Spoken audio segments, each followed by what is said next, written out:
Hello student, তোমরা কেমন আছো? আশা করি খুব ভালো আছো। তো স্টুডেন্ট, আমি তোমাদেরকে WBSSC গ্রুপ সি এবং ডি এর জন্য ভূগোল থেকে যেসব কোয়েশ্চেন WBSSC গ্রুপ ডিতে আসতে চলেছে তার কিছু কোয়েশ্চেন আমি তোমাদের সামনে উপস্থাপন করছি। তোমরা ভিডিওটি শেষ পর্যন্ত দেখো, আশা করি খুব উপকৃত হবে। বেশি দেরি না করে চলো শুরু করা যাক। এখানে প্রথম প্রশ্ন হচ্ছে, দক্ষিণ আমেরিকার দীর্ঘতম নদী কোনটি? তোমরা প্রত্যেকে জানো যে অ্যামাজন।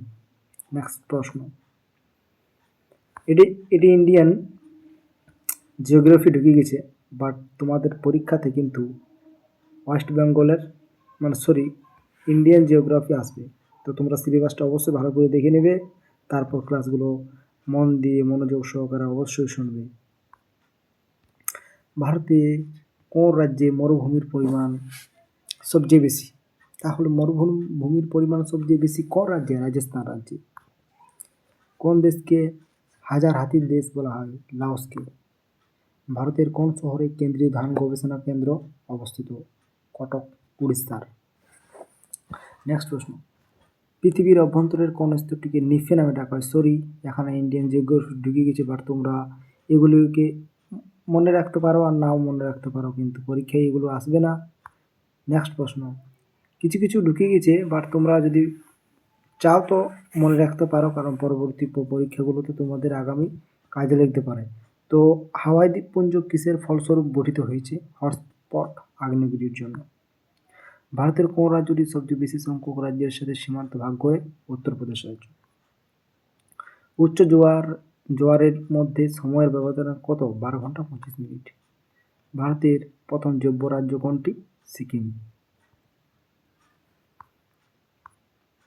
কোন অক্ষাংশ রেখাটিকে হরস ল্যাটিটিউডস বলা হয়? 30 ডিগ্রি উত্তর দক্ষিণ অক্ষাংশ। ম্যাকমোহন লাইন কোন দুটি দেশকে বিভক্ত করেছে? ভারত ও চীনকে। ভারতের কোন শহরকে হ্রদের শহর বলা হয়? উদয়পুরকে। বিশ্বের বৃহত্তম রেন ফরেস্ট কোনটি? Amazon rain forest. সমুদ্রের গভীরতা মাপা হয় ফ্যাথোমিটার বা ফ্যাথম একক দিয়ে।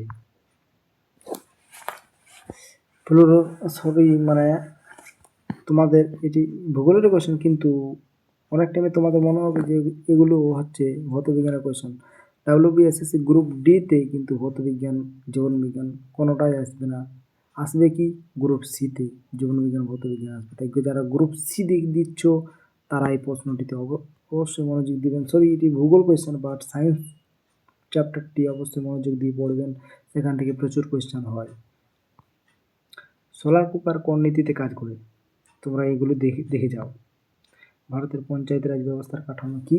ত্রিস্তরীয়। তোমরা প্রত্যেকেই জানো। তো ভিডিওটি এখানে শেষ করছি। তো ততক্ষণ পর্যন্ত তোমরা ভালো থাকো, সুস্থ থাকো।